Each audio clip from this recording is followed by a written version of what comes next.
The deceased isn't coming back, so the spa trip takes priority. It was indeed a sudden passing, so I felt bad about canceling the hotel we had booked. But I couldn't believe she wouldn't attend her father-in-law's funeral or change her travel plans. I'll visit the grave later. See you. Susan got ready by herself and left for the trip alone. After everything was over and I was completely drained, I arrived home and started changing my clothes. As I was about to take off my jacket, Susan returned from her trip. I'm home. The spa hotel were amazing. Swallowing various emotions, I told Susan. I just got back from your parents' funeral. Huh? My name is Mark. I'm 42 and work in an office at a medical equipment manufacturer. From an outsider's perspective, my life might seem dull, but it's quite fulfilling because I spend a lot of time and money on my hobby. My hobby is traveling. I've always loved spontaneously going on solo trips whenever I had time off. I've traveled all over the US, never getting tired of it. The thawing springs of Alaska, the lush green summers in Oregon, the beautiful autumn leaves in New England, enjoying hot springs while watching the snow in Colorado. I frequent my favorite tourist spots and have become a familiar face at many hotels. Acting alone has become a habit for me, and being with others tires me out. That's why, despite having worked at the same company for many years since graduating, I remained single. But at 40, a turning point came. While enjoying a leisurely solo trip to Charleston, I met Susan. We stayed at the same hotel and, like me, she was well acquainted with the landlady. In the lobby, with its beautifully manicured garden view, we happened to be looking at the same autumn leaves. A red dragonfly flew in front of me, and I instinctively raised my finger.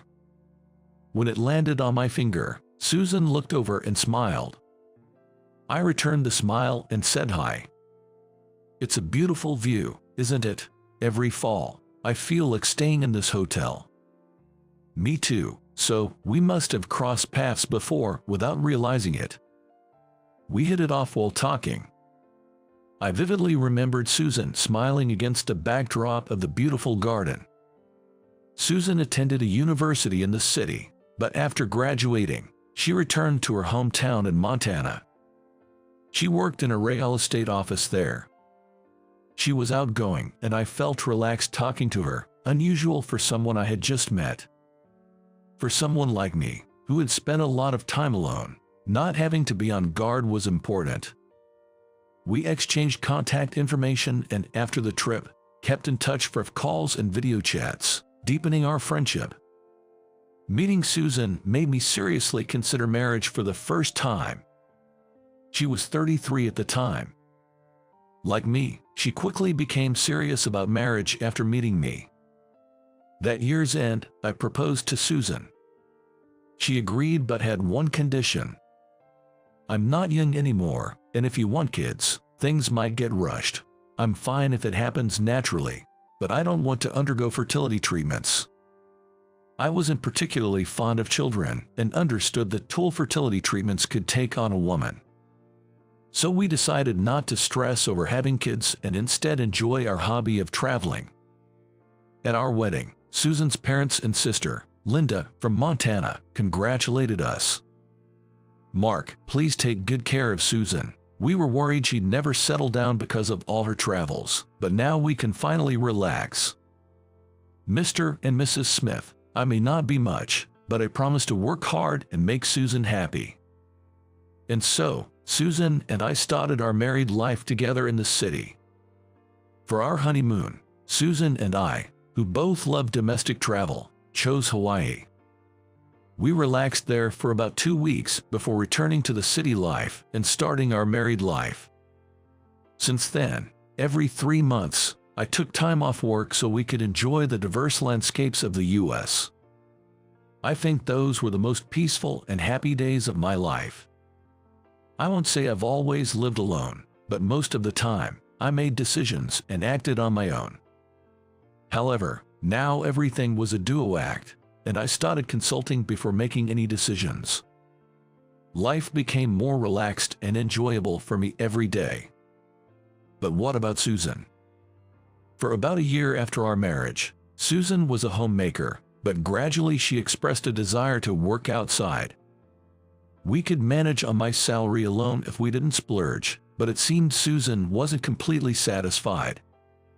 One evening after I returned from work, Susan had a suggestion. "There's a boutique nearby looking for a part-time clerk. I went for an interview, and they said I could start tomorrow." I was somewhat unsettled that she had gone for an interview without discussing it with me first.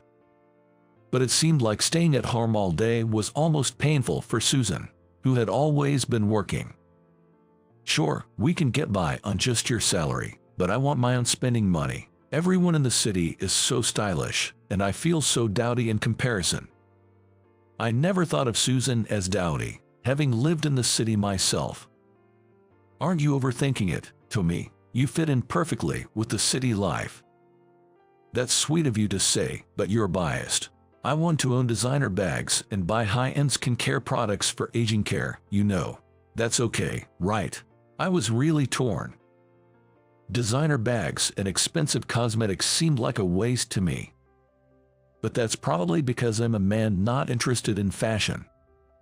"All right, just don't neglect the housework, okay? Coming home tired from work to a living room full of laundry is the last thing I want." Susan pouted. "I've realized since getting married, you're quite the domineering husband, Mark. That's not in vogue anymore, but I'll try my best to avoid that situation." And so, Susan started working part-time. The boutique she worked at was in a prime location, on the second floor of a building near the station. The store was lined with high-end brands carefully selected by the manager, Kevin. I was pretty worried. Surrounded by all these dazzling brands, could Susan resist the temptation to buy? Her earnings might end up being spent on these high-end brands, leaving little to save. But that was her wish, so I resigned myself to it. What I feared most was Susan's change. And as I feared, Susan did change.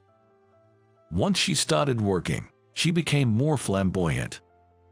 How much she earned in a month? She wouldn't tell me. Our bedroom started overflowing with her dream high-end brand bags and luxury cosmetics. But such changes weren't a major issue. Eventually, Susan began to dislike traveling with me. Even if I took leave, she'd tell me to go on trips alone because of her work. And when she did find time to travel, it was always when I was busy at work. Her travel companion was often a colleague from her part-time job, Ashley. Traveling is about enjoying the extraordinary. It's better to deepen friendships by traveling with friends rather than with a husband I see every day. Ashley was 36. A woman enjoying her single life. According to Susan, Ashley spent most of her earnings on high-end brands and had no savings. Susan said she was showing her the joys of travel. Ashley has a shopping addiction, but I'm teaching her that money should be spent on experiences, not just things, for travel. I only talked to Ashley once and got the impression that she lived a rather ephemeral life. She didn't talk much and seemed to have few friends. Becoming friends with such a woman and teaching her about a world she doesn't know might be a bit like volunteering, I guess. Half a year later, Susan had plans to go on a spa trip with Ashley. Susan was supposed to leave around noon, but she was slow to get up. I finished preparing for work and went outside with a bag of burnable trash. A neighborhood housewife, Emily, was already there and noticed me. "Hi, Mark," she greeted. After some small talk, Emily began to share an astonishing piece of gossip. "Susan sure loves to travel, but you should keep a closer eye on her." I didn't understand and asked her what she meant. "What do you mean? It's true we haven't traveled together much lately." Then Emily lowered her voice and revealed a shocking story. "Actually, I saw Susan traveling with her boss when I was on a spa trip with my friends. Come to think of it, whenever Susan went on a trip lately, Her boutique also happened to be closed. I had thought it was because both clerks were off, but I never imagined she could be having an affair. A surge of anger began to well up inside me. I needed to find out the truth. I moved away from the trash collection area and called in sick to work. I was in no mood to work. After the call, I returned home, and the house phone was ringing. "Susan, how long is she going to sleep?" I hurried inside and picked up the receiver. It was my mother, sobbing. Your father. He suddenly collapsed and was taken to the hospital, but it was too late. I felt as if I'd been hit on the head. According to my mother, my father had collapsed on his way to the bathroom early in the morning. Unfortunately, she was still asleep and only found my father collapsed in the hallway when she got up. The delay in finding him was why he passed away at the hospital. If only I had noticed sooner. "Mark, please come home right away." Of course, I just happened to take the day off, so I'll get ready and come with Susan. "What about Tom?" He said he'd come right away. My brother Tom and his wife live a little bit far away from the home of my parents, so he'd probably arrive before me. I needed to hurry. I wanted to comfort my mother, who was shocked by my father's death.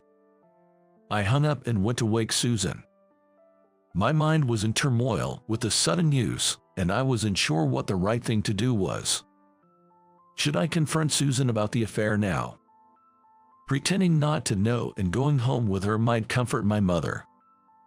For my father, who had passed to heaven, I decided not to confront Susan about the affair immediately. When I opened the door to wake Susan, she was already up, packing for her trip. "Susan, listen, my father has passed away. My mother just told me over the phone. I'll get ready now, so let's go home together and attend the funeral." But Susan's response was unbelievable. "Why should I go? I'm not going." "Why wouldn't you? He was your father-in-law. How can you not say goodbye for the last time?" Susan sighed heavily, looking utterly fed up. "Oh, I hate this. This kind of family obligation is such a hassle. The deceased isn't coming back, so the hot spring trip takes priority. Indeed, if she were to attend the funeral, the hotel reservation would need to be canceled." But I couldn't believe she wouldn't attend her father-in-law's funeral or change her travel plans. "I'll visit the grave later. Okay, I'm leaving now." Susan just got ready by herself and left for the hot springs trip. At that moment, I felt like I truly saw Susan's true nature. I let her go without confronting her about the suspicion of infidelity. Everything was becoming too much of a hassle. I decided to forget that Susan was my wife and rushed to be with my mother. I packed a few days' worth of clothes into a small Boston bag. About 2 hours after Susan left, I was about to leave when the house phone rang. Wondering who it could be, I answered the phone, and it was from Susan's sister, Linda. "Mark, something terrible has happened. My parents got a car accident and taken to the hospital, but I can't get in touch with Susan." I was stunned by one terrible event after another. "Susan just left for a trip.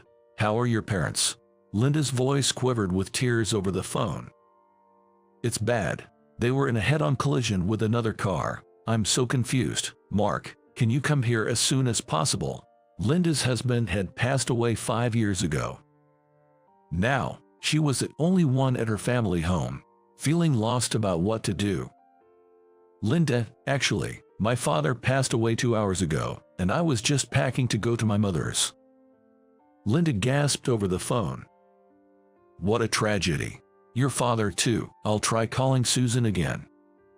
I'll keep trying to reach her too. For now, I'm going to take a taxi to my parents' home. My brother is there, so he can handle the funeral arrangements. I'll head to your place as soon as it's over. My condolences. What a day this is. So much misfortune all at once. As Linda said, it felt almost cursed to have so much misfortune hit at once. It took about 2 hours by taxi to reach my parents' home. Tom and his wife had already arrived and looked relieved to see me. "Mark, glad you could make it. Mom has been in shock since she found out." "Oh, isn't Susan with you?" Well, I mumbled, not knowing what to say, and then went to the room where my mother was. "Mom, we're here for you. Leave the funeral arrangements to us brothers."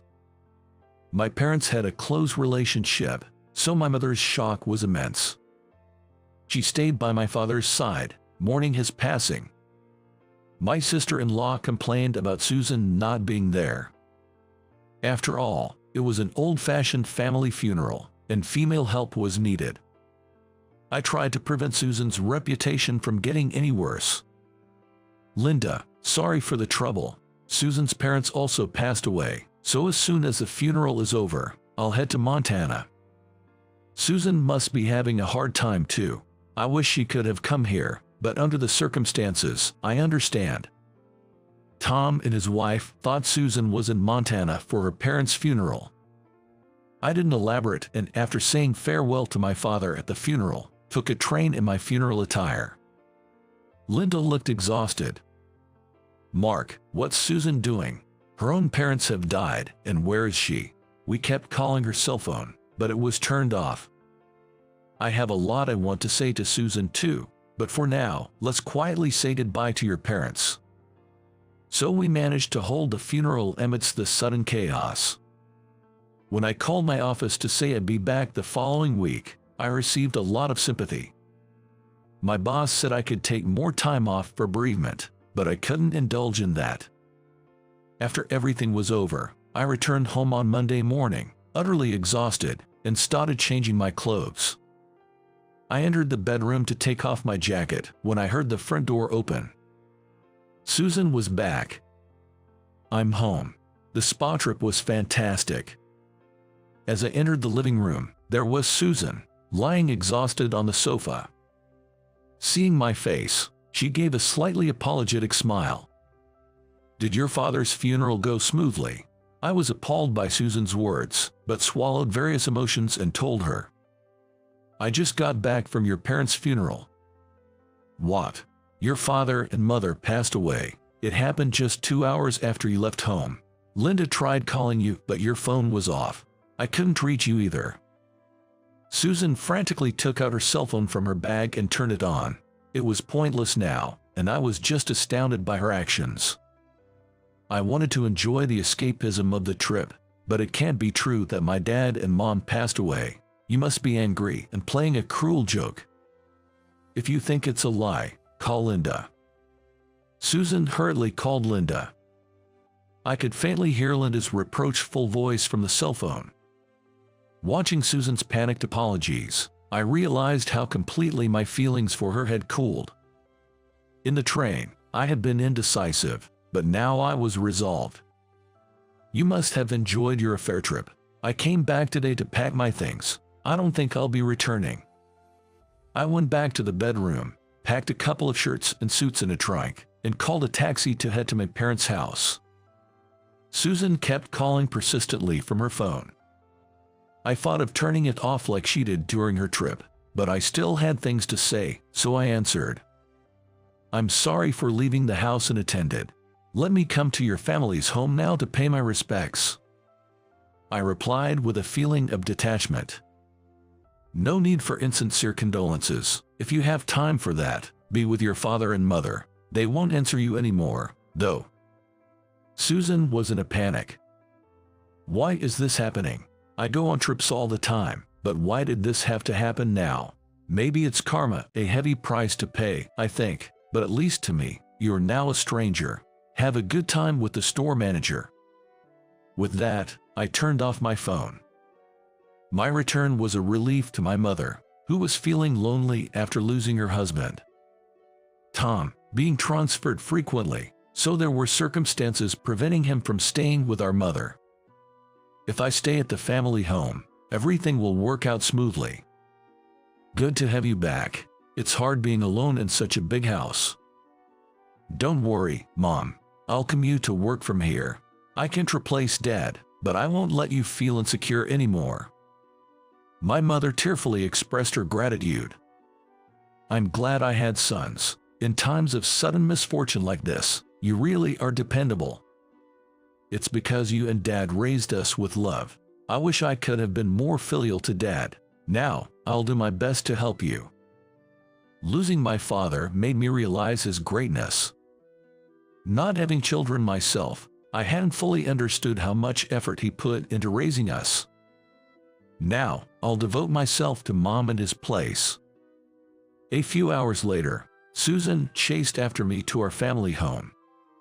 She pleaded for forgiveness through the intercom. Please reconsider the divorce. I'll change my ways. On the intercom screen, I saw Susan desperately knocking on the front door. Shouldn't you let her in? I don't know the details, but Susan must have had her reasons. But I firmly told her through the intercom. I'll send the divorce papers later.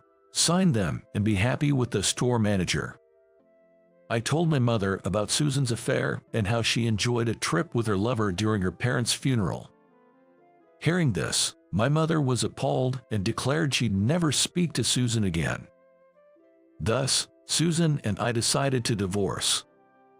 I demanded alimony from Susan and her lover, Kevin. I heard Kevin's wife also demanded alimony from Susan. Despite their debts, Susan and Kevin promised to pay. Susan agreed to the divorce quickly, thinking she could remarry Kevin. But neither Kevin nor his wife planned to divorce. With 2 growing children, they decided to work on rebuilding their marriage. Susan might have thought she found true love with Kevin instead of me, but that was a big mistake. Perhaps in the extraordinary setting of our travels, we looked at each other through a filter that made everything seem special. Now that I'm calm, I'm amazed at my foolishness for finding her attractive. We've canceled the lease on the apartment we lived in together, so Susan has lost her place. Even if she wanted to return to her hometown in Montana, her sister Linda would never forgive her. The fact that Susan was out having fun while unreachable during her parents' passing would quickly spread in a small town. How could she face returning there after such an embarrassing act?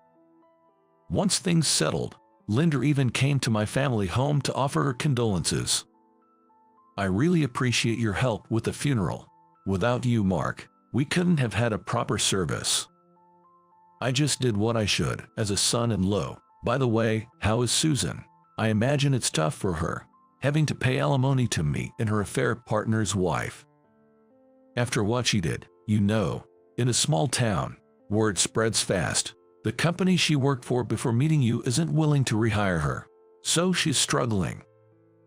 I see. I have no feelings left for Susan, but I'm curious how she's managing.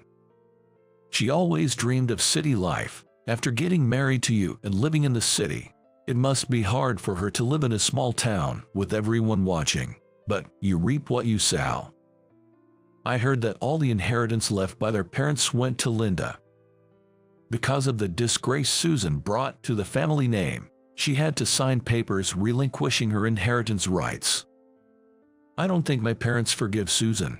They might have overlooked her absence at the funeral, but when I think of the trouble she caused you, I'm sure our parents are weeping in the hereafter.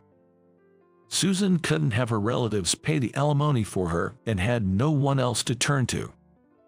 Looking back, maybe the days she lived with me were the happiest in her life. She got to live her dream in the city, spending her earnings freely and enjoying her fair trips. I heard she's now living in a modest apartment without a bath, near the area we used to live. Recently, I ran into Emily, the neighbor who informed me of Susan's affair, at a shopping mall. She told me she had seen a changed Susan. Working day and night to pay the alimony, she's become quite thin. She was cleaning the restrooms in a building. I felt a bit guilty seeing her like that. Strangely, I didn't feel sorry for her, nor did I think of myself as particularly cold-hearted. I've moved on, thinking about the next chapter in my life. So, I've started living with my mother. She was down after losing my father, but she's been getting better lately. She participates in senior activities in the neighborhood, enjoying yoga and chess. I live quite freely too, And recently I've started enjoying solo trips again. But I'm cautious about women I meet while traveling. With Susan's example, even if I find a good connection, I remember it's through the filter of the extraordinary.